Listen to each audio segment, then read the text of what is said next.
Good morning to all. So first of all, I welcome all of you for this financial literacy and investor awareness program, which is being organized by Devanayammal College for Women on behalf of Aditya Birla Mutual Funds. So இன்றைக்கி வந்து பார்த்திங்க அப்படின்னா இன்றைக்கி முதலீடு அப்படின்னு சொல்லும் போதே இன்றைக்கி நிறைய பேர் வந்து நம்ம ட்ரெடிஷ்னலாக நம்ம வந்து ஓகே பேங்க்கில் டெபாசிட்ஸ்லையோ சேவிங்ஸ்லையோ இல்லை வந்து நகை தங்கம் மாதிரியான முதலீடுகளில் நம்ம இன்வெஸ்ட் பண்ணிகிட்ருக்குறோம். இதை தாண்டி ரியல் எஸ்டேட், இதை தாண்டி நிதி சார்ந்த முதலீடுகள், அதாவது ஃபினான்ஷியல் இன்வெஸ்ட்மெண்ட்ஸ் அப்படின்னு சொல்லக்கூடியதில் நம்ம முதலீடு பண்ணுறதுக்கு நமக்கு என்ன தேவைப்படுது அப்படின்னு சொல்லி பார்க்கும்போது ஒரு நல்ல சரியான முறையில் ஒரு அவேர்னஸ், ஒரு விழிப்புணர்வு தேவைப்படுது. ஸோ அந்த விழிப்புணர்வோடு சேர்ந்து எங்கே முதலீடு பண்ணலாம் அப்படின்னு யோசிக்கும்போது பங்குச்சந்தையில் முதலீடு பண்ணலாமா, இல்லை பங்குச்சந்தை சார்ந்த முதலீடுகள் மாதிரி இருக்கக்கூடிய மியூச்சுவல் ஃபண்ட்ஸில் முதலீடு பண்ணுறதுக்கு நமக்கு என்ன ஒரு விழிப்புணர்வு தேவை அப்படிங்கிறத பற்றின ஒரு அவேர்னஸ் ப்ரோக்ராம் இன்றைக்கி தெய்வானையம்மாள் காலேஜ் ஃபார் விமனில் வந்து இன்றைக்கி நடந்தது. ஸோ இதில் பங்கேற்ற அனைத்து ஆசிரியர் பெருமக்களுக்கும் ப்ரொஃபஸர்ஸ்க்கும் வந்து இதில் நன்றி.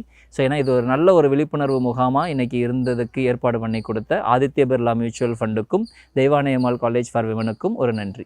ஸோ இன்றைக்கி வந்து பார்த்திங்க அப்படின்னா இப்போ மியூச்சுவல் ஃபண்ட்னா என்ன, மியூச்சுவல் ஃபண்ட்ஸ் என்பது அப்படிங்கிறது வந்து ஒரு முதலீட்டு வாகனம். இப்போ எப்படி நம்ம வந்து ஒரு முதலீட்டு திட்டம் மூலமாக ஒரு முதலீட்டு வாகனத்தின் மூலமாக பங்குகள்லையோ இல்லை கடன் பத்திரங்கள்லையோ இல்லை கோல்டுலையோ இல்லை ரியல் எஸ்டேட் சார்ந்த முதலீடுகளில் நிதி சார்ந்த முதலீடாக எப்படி இன்வெஸ்ட் பண்ணுறது அப்படிங்கிறத பற்றி இன்றைக்கி நம்ம வந்து இந்த விழிப்புணர்வு முகாமில் நம்ம வந்து இன்றைக்கி நிறைய பேசி தெரிஞ்சுக்கிட்டோம்.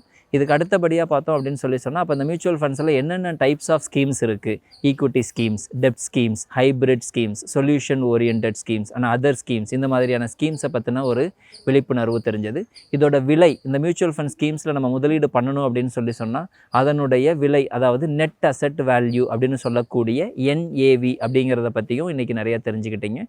இதை தாண்டி இதில் முதலீடு பண்ணுறதுக்கு எப்படி முதலீடு பண்ணலாம், லம்சமாக இன்வெஸ்ட் பண்ணலாமா, இல்லை SIP அப்ரோச் மூலமாக சிஸ்டமேட்டிக் இன்வெஸ்ட்மெண்ட் பிளான் மூலமாக இன்வெஸ்ட் பண்ணலாமா அப்படிங்கிறத பற்றியும் இன்றைக்கி நீங்கள் தெரிஞ்சிருப்பீங்க.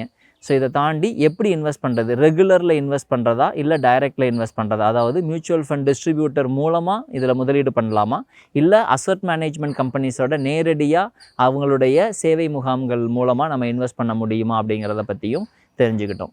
ஸோ இதுக்கப்புறமா இதில் இருக்கக்கூடிய ஆப்ஷன்ஸ், இதில் முதலீடு பண்ணும்போது க்ரோத் ஆப்ஷன் அப்படின்னு, அதாவது நம்ம முதலீடு பண்ணுறோம் இது வளர்ந்துக்கிட்டே இருக்கணுங்கிறதுக்கு உண்டான ஆப்ஷன்ஸ், அல்லது நமக்கு வந்து அதிலிருந்து ஒரு குறிப்பிட்ட லாபம் வரும்போது நமக்கு வித்ட்ரா பண்ணணும், அதாவது IDCW ஆப்ஷன் அப்படின்னு சொல்லக்கூடிய டிவிடெண்ட் பே அவுட் ஆப்ஷனாவோ இல்லை அதை நம்ம திரும்ப முதலீடு பண்ணுறதுக்கு உண்டான டிவிடெண்ட் ரீஇன்வெஸ்ட்மெண்ட் அல்லது IDCW ரீஇன்வெஸ்ட்மெண்ட் ஆப்ஷனாக என்னென்ன பண்ண முடியும் அப்படிங்கிறத பற்றி நம்ம தெரிஞ்சுக்கிட்டோம்.